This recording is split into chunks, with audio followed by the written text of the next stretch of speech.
Assalamualaikum warahmatullahi wabarakatuh dan salam sejahtera. Terima kasih kerana menonton video kami. Jangan lupa like, subscribe dan share. Selamat menonton. Dia dimerdekakan daripada Sultan. Melaya bukan tanah jajahan British. Itu Tengku punya temberang saja. Mau angkat UMNO selama-lamanya. Kamu orang tahu tak? Melaya itu bukan jajahan British. Melaya itu naungan British. Macam Brunei. Jadi bila kau di bawah naungan British, bila masa kau merdeka? Kau merdeka dari siapa? Itu temberang. Temberang UMNO. Supaya UMNO itu dilihat oleh semua orang di Malaysia ini sebagai pembebas daripada penjajahan. Bismillahirrahmanirrahim. Assalamualaikum warahmatullahi wabarakatuh. Kita berjumpa lagi tuan-tuan dan puan-puan. Kali ini saya nak bercakap tentang satu komen daripada Borneo Soul yang mengatakan dia sebut Melaya, bagi saya Persekutuan Tanah Melayu, yang dia katanya tidak merdeka, ya, kita adalah negeri naungan British, ya, dan oleh kerana itu dia kata Tengku Abdul Rahman, bukan tuanku, ya. Tuanku tu makna Tuanku Abdul Rahman Negeri Sembilan. Ini Tengku Abdul Rahman, pemimpin UMNO, ya, Parti Perikatan. Dia mengatakan UMNO tu menipu orang ramai kerana mengatakan kita merdeka daripada British. Nah, perkara ni sebenarnya saya nak beritahu adalah sangat rumit, ya. Pada dasarnya kita bersetuju bahawa British menjadikan negeri-negeri Melayu sebagai protected Malay states, ya. Protected Malay state maknanya negeri-negeri Melayu yang dilindungi. Maksudnya di sini bahawa British, ya, dia tidak jajah tetapi dia melindungi. Tetapi dalam masa yang sama British kawal kita dari membuat hubungan-hubungan dengan negara luar atau membuat apa-apa saja tindakan. Semua pentadbiran kita dipegang. Walaupun raja-raja itu masih lagi berkuasa ataupun masih lagi berkedudukan sebagai ketua negeri Melayu sebagai itu, dan baginda semua bersifat raja in council. Ya, majlis mesyuarat negeri, raja bersifat raja in council. Dia tidak duduk di situ tetapi dia akan dirujuk perkara-perkara yang diputuskan oleh Residen British, ya, untuk diberitahu pada sultan-sultan, dan sultan-sultan yang memerintah negeri tersebut akan memberi keputusan. Jadi maksudnya di sini dari segi konsep, dari segi legalitinya, Raja Melayu memang tidak dibuang oleh British.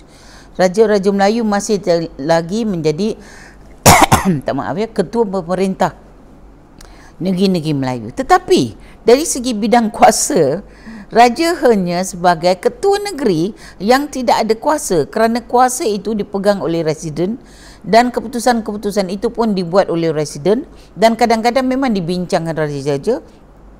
Raja-raja kita seolah-olah macam boneka dekat atas tahta tu, ya. Memang raja kita diberitahu apa yang nak dibuat dan sebagainya, tapi yang buat keputusan itu adalah residen. Dan bila kita bentuk negeri Melayu Bersekutu pada tahun 1895, 96 dia berjalan, ya, dipanggil sebagai negeri Melayu Bersekutu. Yang memegang pentadbiran itu adalah setiausaha yang memegang itu Residen General yang dipegang oleh Swettenham, ya. Dia yang menjadi pengerusi kepada mesyuarat Dubar Raja-Raja Melayu, dan disitulah keputusan-keputusan dia dibuat. Dia hanya memberitahu pada raja dan raja bersetuju mengangguk, ya. Dan selalunya kita dapati kalau kita baca sejarah, raja-raja kita bukan jenis raja-raja yang nak mempersoalkan banyak perkara. Adalah dipersoalkan, tetapi tidaklah sampai kita kata beria-ria sangat. Dan selalunya apa tindakan British itu dipersetujui.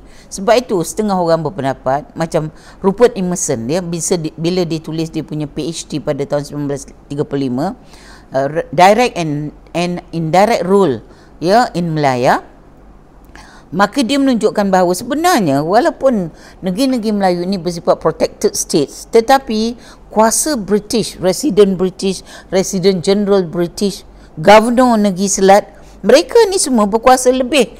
Mereka sebenarnya yang menguruskan negeri-negeri itu, raja duduk saja, apa saja dilaporkan, tetapi raja tak ada keputusan. Itu sebab setengah orang, Rupert Emerson berpendapat bahawa walaupun dia dikata indirect rule, sebenarnya dia adalah direct rule. Ya, sebenarnya ada dalam pemerintah secara terus. Dan kalau kita tengok peristiwa ni benar. Cuba kita ambil kes J.W.W. Birch dibunuh, bukan? Kenapa dia dibunuh? Sebab Sultan Abdullah, ya, Sultan Ismail, Maharaja Lela dan pembesar-pembesar Melayu yang tanda tangan perjanjian Pangkur 1874 menganggap bahawa nasihat British itu boleh kita ketepikan, ya. Raja Sultan Abdullah dia bergaduh dengan Sultan Ismail nak merebut tahta Perak. Maka British menyebelahi Sultan Abdullah, Singapura menyebelahi dia. Maka dia duk ingat bila dia menyebelah, dia boleh baik dengan balik Sultan Ismail, dengan pembesar-pembesar, dan dia boleh singkirkan British. Sebab itu dia orang buat pakatan bunuh JWW Birch tu. Sebab Birch dia kata mengganggu adat resam mereka, iaitu menggunakan hamba wanita. Dan Birch juga memberi arahan-arahan yang bertentangan dengan kebiasaan pembesar-pembesar Melayu seperti hasil tanah, ya, peraturan-peraturan baru, ya, cukai kena dibayar pada British, nak masuk ke hutan kena minta permission, ya. Itu semua adalah satu perkara yang selama ini berlaku di negeri-negeri Melayu dengan senang, sebab tiap-tiap daerah tu Sultan dah bagi. Maharaja Lela misalnya pasti salah kan, Datuk ni pegang kawasan ni. Jadi mereka adalah raja dalam kawasan tersebut, dan Sultan memberi itu, Sultan diberi hadiah saja setiap tahun. So maknanya sekarang, ya, kita telah ada pembesar-pembesar Melayu telah ada satu sistem yang relax. Maknanya daerah itu adalah dalam pegangan dia adalah orang yang berkuasa sampai menjadi hakim, membuat keputusan-keputusan pergaduhan di antara mereka pun itulah pembesar yang buat keputusan. Sebab itu macam Maharaja Lela, dia punya gelaran pancung tak bertanya. Ya, Datuk Maharaja Lela tu dia punya lambang ialah pancung tak bertanya. Maknanya kalau dia percaya orang tu tak putus, dia pun pancung aja, tak payah tanya-tanya. Ya, itulah besarnya kuasa pembesar daerah yang telah diberi oleh Sultan. Jadi Sultan Abdullah apabila dia berebut tahta dengan Sultan Ismail, maka dia telah menggunakan British di Singapura. Jadi British telah sokong dia dan dia jadilah Sultan Perak. So Sultan Ismail yang duduk di Belanja, aku tak salah saya, dia tidak ada kuasa. Tetapi bila mereka nak jatuhkan British, mereka memang buat baik dengan British, tetapi lepas tu Sultan Abdullah kata, oh, kita tak boleh terima nasihat dia. Padahal dalam perjanjian itu, nasihat itu mesti diterima. Tapi Sultan Abdullah fikir, kita tak perlu terima. Maharaja Lela kata, ini negeri kita, apa kita nak terima? Jadi mereka berpakat, Sultan Abdullah, Sultan Ismail, Maharaja Lela, Datuk Maharaja Lela dan pembesar-pembesar semua, mereka berpakat dan mereka bunuh Birch. Kan, dengan Sipitung, kalau tak salah saya, yang tu yang melaksanakan tugas itulah Maharaja Lela, yang disuruhnya kepada orang bawahan dia, Sipitung, kalau tak salah saya, dan matilah Birch. So bila Birch mati, British daripada Singapura buat tindakan hantar tentera dan conquer negeri itu. Dia tak buang raja, tetapi dia menguasai pentadbiran negeri itu. Dan apabila dijalankan perbicaraan, ya, pada Maharaja Lela, Datuk Sagor, kalau tak silap saya, Datuk Sagor, ya, Maharaja Lela, Datuk Sagor, maka kita dapati ketua hakim, dapati hakim kepada perbicaraan itu adalah Raja Idris, kerabat Sultan Perak juga, bukan Sultan Am. Jadi British ni pandai. Dia kata ini pentadbiran negeri Melayu, Sultan masih lagi menjadi ketuanya, maka biarlah keadilan itu atau kehakiman itu dibuat oleh Sultan, bukan oleh British. Tetapi belakang Raja Idris itu, yang kemudian jadi Sultan Idris Perak, ya, adalah Sultan Ham. Jadi maknanya mereka baling batu sembunyi tangan lah. Jadi tapi dari segi logiknya, bahawa dia tak campur tangan dalam negeri Melayu. Tak campur tangan. Walaupun sebenarnya, ya, di belakang Raja Idris itu adalah Frank Sultan Ham. Jadi bila dibuat keputusan apa kita kata Datuk Maharaja Lela salah, dihukum gantung sampai mati, Datuk Sagor juga gitu, dan Sultan Abdullah dibuang ke Pulau Seychelles, ya, begitu juga Sultan Ismail dibuang ke Seychelles. Yang buat keputusan itu British, tapi dibaca oleh Idris, ya, boleh Raja Idris. So faham tak maksud di sini? Maknanya dari segi pentadbiran, British tak campur tangan secara direct, indirect, sebab digunakan Raja Idris, ya, untuk kita kata menjadi hakim kepada perbicaraan itu, ya. Tetapi pentadbiran harian kemudian residen berkuasa ke atas segala-galanya. Lepas Birch dibunuh, begitu juga di Selangor. Walaupun dipakai sistem residen, Sultan Abdul Samad masih lagi jadi sultan di Selangor, tetapi yang berkuasa adalah residen. Misalnya kes, ini saya nak baca, kes Sultan Abdul Samad. British tak puas hati dengan Sultan Musauddin dengan putera sulung Sultan Abdul Samad, iaitu Raja Musauddin kan. Dari segi adat Melayu, Raja Musauddin tu patut jadi sultan, akan menggantikan bapa dia, tapi dia tidak baik dengan British, dia agak kasar dengan British dan dia memang menentang kemasukan British. Maka akhirnya British turunkan dia bila lepas Perang Dunia Kedua, Raja Musauddin jadi sultan di Selangor. Dia telah diturunkan dan digantikan dengan adiknya yang ketiga, Sultan Syamuddin Alam Shah, untuk menjadi Sultan Selangor. Dan Sultan Syamuddin, dan pertikaian ini berlaku pada tahun 1938. Dia telah menjadi, isu itu telah menjadi, saya ingat saya tulis satu paper tentang tu. Jadi yang saya nak beritahu di sini bahawa sebenarnya British nampak saja dia mengekalkan raja-raja itu, tetapi dia tidak memberi pentadbiran itu kepada pembesar-pembesar Melayu. Dia ambil semua. Jadi itu sebab pentadbiran itu nampak indirect, tetapi sebenarnya direct rule. Itulah makna sebab kedudukan kita sebagai negeri Melayu protected Malay State. Tapi dalam masa yang sama British juga menjalankan penaklukan ke atas negeri-negeri itu dari segi pentadbiran, dari segi buat keputusan hubungan luar, dari segi penggantian sultan, ini berlaku dari segi hasil masuk negeri. Sultan tak ada kuasa, semua dipegang oleh British. British lantik pegawai kewangan dia, kolektor dia daripada British juga lantik, revenue pun British lantik, lepas tu custom pun British lantik. Ini semua. Sebab itu akhirnya kalau kita lihat, walaupun dalam tahun 1874 dan seterusnya itu British campur tangan di negeri-negeri Melayu seperti Perak, Selangor, Negeri Sembilan dan Pahang pada 1888. Walaupun dia campur tangan dengan meletakkan residen, tapi sebenarnya dia menguasai pentadbiran itu. Jadi dia sebenarnya dia sebenarnya tidak menjajah negeri-negeri Melayu. Dia menjajah dari segi dia menguasai pentadbiran, kewangan, hasil mahsul negeri. Raja kita duduk di atas saja, diberitahu bila perlu saja, dan disediakan satu dubar untuk raja-raja kita bertemu berbaik-baik dengan pegawai British, tetapi pentadbiran semua dijalankan oleh British. Jadi satu segi dia nampak seolah-olah dia dikuasai oleh British. Jadi dijajahlah oleh British pentadbiran tu. Tapi dari satu segi dia dilindungi. Jadi kita tak boleh kata bahawa Tengku Abdul Rahman apabila menuntut kemerdekaan daripada British pada tahun 97 itu sebagai satu penipuan. Mengatakan UMNO itu sebagai satu penipu. Tak boleh macam tu. Sebab orang Sabah dia tak tahu sejarah kita dan dia tak faham, dia tak mengkaji.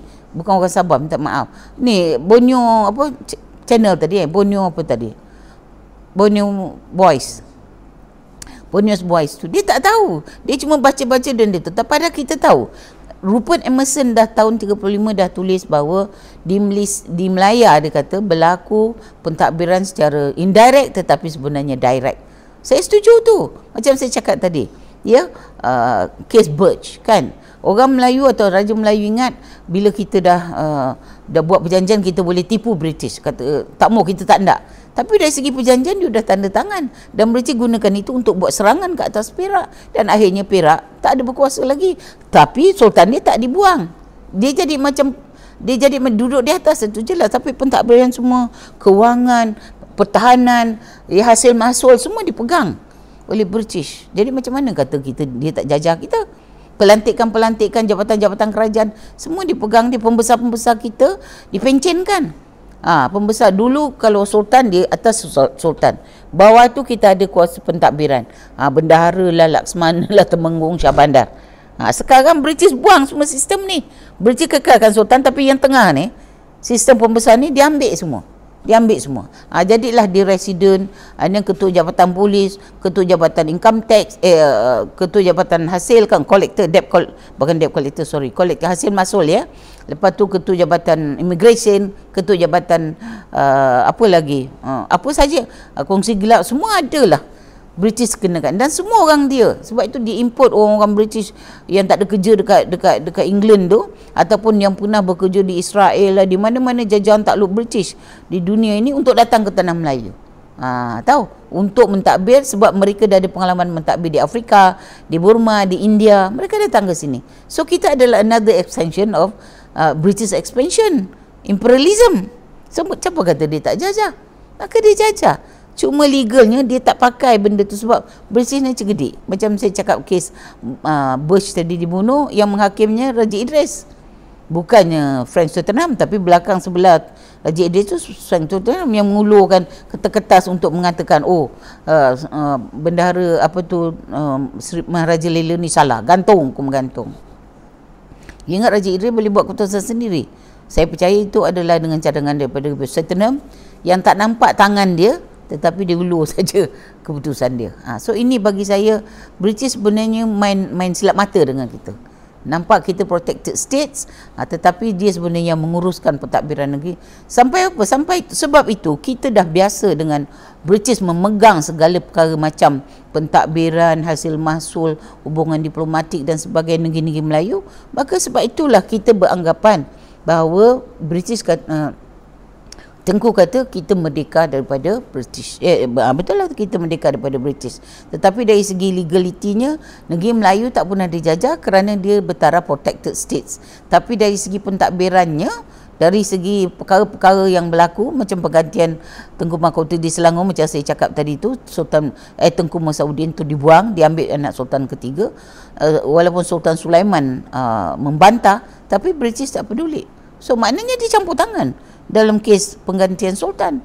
Begitu juga misal kita dapati bila Raja Musaudin dilantik, British masa zaman Jepun, Sultan Musaudin dilantik, maka bila British datang balik ke tanah Melayu di Selangor, dia telah buang Sultan Musaudin dan dia naikkan Sultan Hishamuddin Alam Shah. Jadi maknanya ini benda yang memang you tak boleh kata 100% dia tidak dijajah. Negeri-negeri Melayu tidak dijajah. Dia dijajah. Dia dari segi pentadbiran, dari segi penggantian sultan, dari segi keuangan, dari segi hasil mahsul negeri, dari segi pengurusan jabatan, dari segi penubuhan jabatan kerajaan dan pembuangan.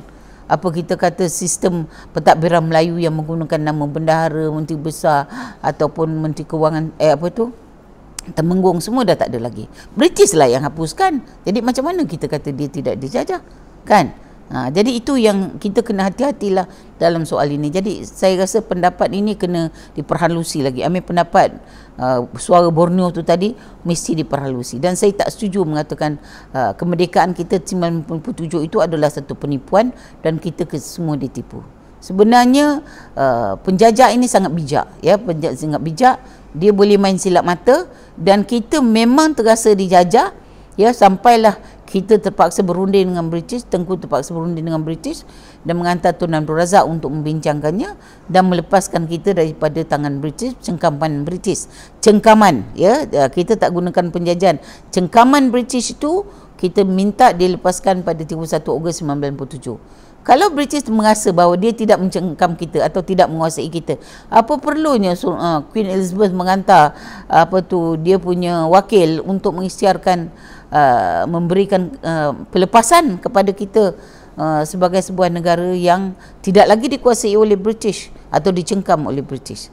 Jadi bagi saya ini sangat penting kita lakukan dan saya rasa kita jangan gunakan perkataan kasar-kasar dalam kita membuat analisis.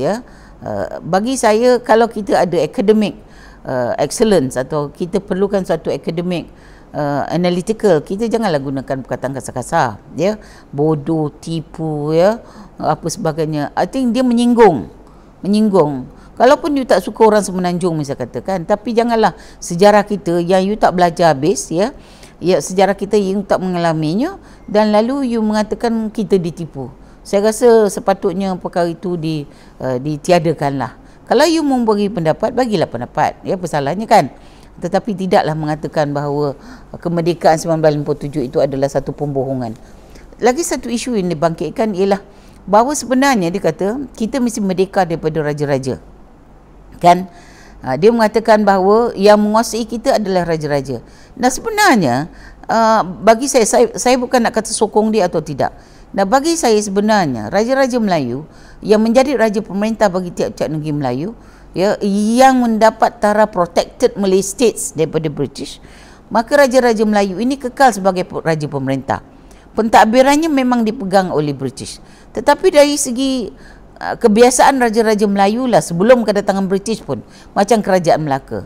Raja memang duduk di tahta. Dia tidak pergi jadi pegawai kerajaan menguruskan pergaduhan dan sebagainya. Dia akan panggil bendahara, apa nak laporkan pada hari ini kan? Apa keadaan rakyat better? Bendahara kata semuanya baik-baik tuanku. Kalau ada masalah yang rakyat dihadapi, maka kalau jenayah Temenggung akan menguruskannya.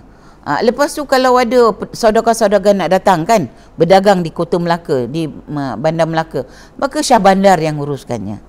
Ya, kalau ada yang pegang duit negara, bendahari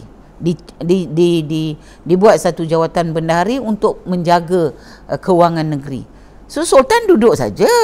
Sultan memang kita kata hanya tahu mentadbir, memerintah, mengarah dan bertanya. Dan kalau misalnya ada masalah, dia akan buat keputusan. Itu pun dia minta nasihat bendahara, kan? Nasihat bendahara. Dan bendahara ni lah yang menguruskan kita kata segala perkara. Kalau kita baca sejarah Melayu yang menjadi teks bagi kerajaan Melayu Melaka, kita dapati bendahara, misalnya Maharaja bendahara bendahara Allahu Akbar. Mutahir, Tun Mutahir. Kenapa misalnya dia jatuhkan hukuman pancung oleh Sultan Mahmud Shah? Kerana dia tidak menyerahkan anaknya Tun Fatimah yang cantik jelita untuk menjadi isteri sultan. Dan kerana itu 40 anggota kerabat Tun Mutahir ya telah dikorbankan oleh sultan. Tinggal yang 40 tu Raja Sultan Mahmud Shah tahan. Saya nak tunjukkan di sini bahawa sistem pentadbiran Melayu berbeza dengan sistem pentadbiran Barat. Kuasa raja itu adalah mutlak pada masa itu. Kuasa raja mutlak dan apa saja perintahnya kena dibuat. Ya, kadang-kadang tak adil.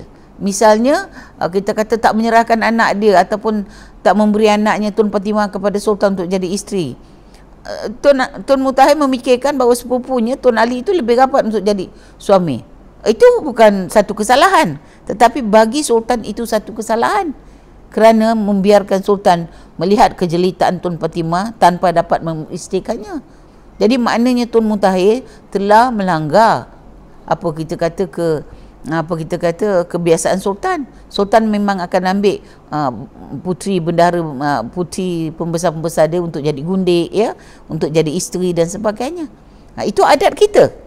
Jadi kita bila mengatakan bahawa sultan-sultan kita mempunyai kuasa mutlak, ya, itu memang berlaku. Jadi dalam hal ini apabila dia mengatakan bahawa kita ni patut merdeka daripada sultan, ini satu elemen yang membahaya. Sebab apabila dia kata kita kena merdeka pada sultan, kita sebenarnya tersilap. Dia kata kita bukan merdeka daripada British, tetapi merdeka daripada sultan. Padahal dalam masyarakat Melayu, sultan ini tak pernah menjadi isu dalam masyarakat Melayu. Orang Melayu tak pernah membuang institusi raja, betul kan? Daripada zaman Kesultanan Melaka, malah sebelum Melaka pun, Sriwijaya, sultan itu telah didaulatkan sebagai ketua mereka, kan? Misalnya kita ambil perjanjian Demang Lebar Daun, ya, dengan Raja Suran, ya, yang kemudian dilantik sebagai ketua bagi orang Melayu, kan, dalam Waqdat. Waqdat tu maksudnya bahawa rakyat Melayu akan sentiasa mendukung raja jika raja itu berlaku adil. Raja adil, raja disembah; raja zalim, raja disanggah.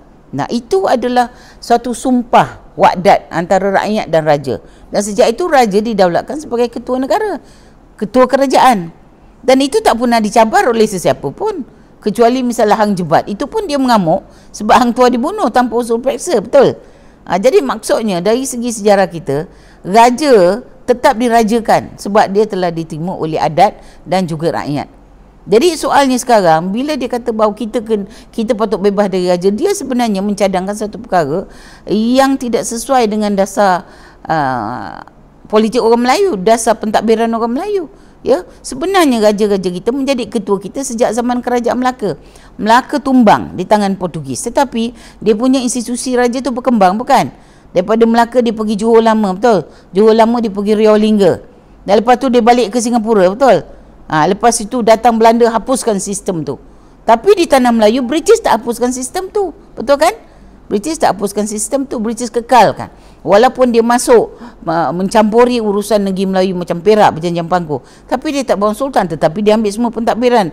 Begitu juga dengan Selangor, dengan Sultan Abdul Samad 1875, dia kekalkan Sultan Abdul Samad. Walaupun banyak sangat pergaduhan di situ, dan dia campur tangan dalam pelantikan Sultan menggantikan Sultan Abdul Samad, menggantikan Sultan Sultan Sulaiman, menggantikan Sultan Sulaiman, iaitu anak Sultan Abdul Samad. Lepas tu kita anak ke siapa saya tak ingat, tapi yang jadi kes dia menggantikan dengan tu adalah Sultan Sulaiman. Ya, Sultan Sulaiman. Kan kalau kita ke Kelang kita ada nampak Masjid Sultan Sulaiman, kan? Itu adalah sultan selepas Abdul Samad, kalau tak silap saya, dan dia telah melantik anak dia yang tua. Itu adat orang Melayu, tetapi British pergi lantik nombor 3 sebab yang tua itu tidak setuju dengan campur tangan British. Itu dia. Jadi mana British mainkan banyak tindakan-tindakan atau strategi-strategi untuk dia menguasai negeri itu, tetapi dia tak buang raja sebab British cerdik. Dia bukan macam Belanda, macam Perancis, bunuh semua raja-raja macam di Burma, di Vietnam, kan, dibunuh di Indonesia. Tetapi di tanah Melayu, raja-raja dikekalkan, tapi pentadbiran itu dipegang. Dan itu berlaku. Jadi dari segi sistem kemasyarakatan kita, dari segi hierarkinya, raja tetap di atas. Tapi bawah ni, macam saya cakap tadi, pembesar-pembesar ini, dia telah gantikan pegawai-pegawai British. Pembesar-pembesar kita dipencinkan. Dan macam di beberapa buah negeri, pembesar itu pegang daerah. Tapi itu terus di bawah sultan. Tapi dari segi lain, British telah lahirkan satu sistem pentadbiran barat dengan residen sebagai ketuanya, dan ketua-ketua jabatan itu pun dilantik oleh residen. Sultan tak tahu apa-apa, kan? Jadi mana dia dah pisahkan pentadbiran istana dengan pentadbiran harian itu dalam tangan British. Jadi kita bila merdeka mestilah kita ambil balik tu, kan? Residen tu kita buang, kita ganti dengan menteri besar. Bila menteri besar itu macam di Johor, kan, dulu ada penasihat British, Datuk Onn Jaafar selalu bergaduh dengan penasihat British. Maka akhirnya bila sebelum merdeka, Menteri Besar 1948, Perjanjian Persekutuan 48 telah melahirkan Menteri Besar, jawatan Menteri Besar. Dan Menteri Besar itu adalah apa kita kata dilantik di kalangan rakyat, pembesar-pembesar negeri yang dipersetujui oleh Sultan. Belum ada pilihan raya masa itu. Jadi belum ada pilihan raya, Sultan melantik. Misal di Perak dilantik Datuk Panglima Bukit Gantang, Datuk Haji Wahab Muda, ya. Datuk Haji Wahab Bentuk Muda Aziz. Lepas tu Selangor juga dilantik Datuk Hamzah. Ni belum merdeka, belum pilihan raya. Di Johor dilantik Datuk Onn, ya. Lepas tu di Pahang dilantik Datuk Mahmud Mat. Di Kelantan dilantik Datuk Niamat Kamil. Tapi bila kita ada election tahun 1955, itulah baru pelantikan itu dilakukan oleh Sultan. Pelantikan Menteri Besar oleh Sultan, bukan oleh rakyat, ya, oleh Sultan yang dipilih daripada pembesar yang dipercayai dapat sokongan ahli Dewan Umum dan Negeri yang dipilih oleh rakyat. Jadi dalam Malaysia ni kita tengok kita ada dua perkara yang besar. Kita ada raja-raja. Jadi maknanya dalam Malaysia ni kita tidak buang raja. Maka dalam kita merdeka, kita lantikkan raja itu sebagai raja perlembagaan. Maksud raja berperlembagaan, raja itu mentadbir mengikut kuasa dalam bidang perlembagaan, ya, dalam perundangan. Mana kita tak buang kuasa raja, tapi kuasa pentadbiran itu kita letakkan pada menteri besar, kepada kuasa pentadbiran yang ahli-ahlinya dilantik oleh orang ramai melalui pilihan raya. Jadi kita kawinkan dua proses. Satu raja berperlembagaan kita wujudkan, lagi satu sistem demokrasi berparlimen. Demokrasi maknanya menggunakan pilihan rakyat. Jadi bagi saya harap tuan-tuan faham. Jadi bila dia timbulkan bahawa kita ni patut merdeka dari raja, dia telah mencabar adat istiadat Melayu, dia telah mencabar kedudukan sultan di dalam perlembagaan itu sendiri. Memang kita jadikan, maknanya kita tidak bebaskan diri daripada sultan, ya.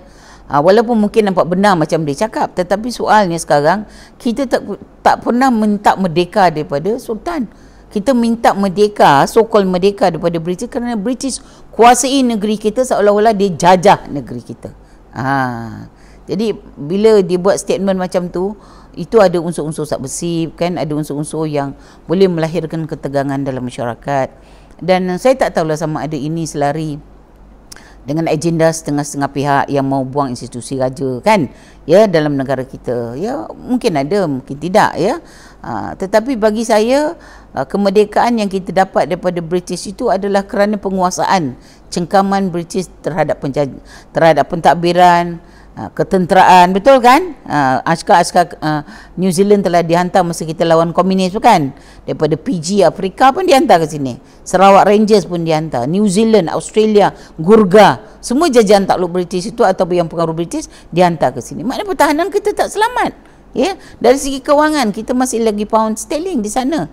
Jadi apa yang kita tidak? Bila kita dah merdeka, barulah pelan-pelan kita dapat balik menguasai pentadbiran kita oleh orang tempatan. Jadi bagi saya kita kena faham situasi ini supaya pendapat-pendapat itu tidak menyeleweng atau pendapat-pendapat itu tidak kita kata menyebabkan satu kecelaruan, ya, dalam sejarah kita.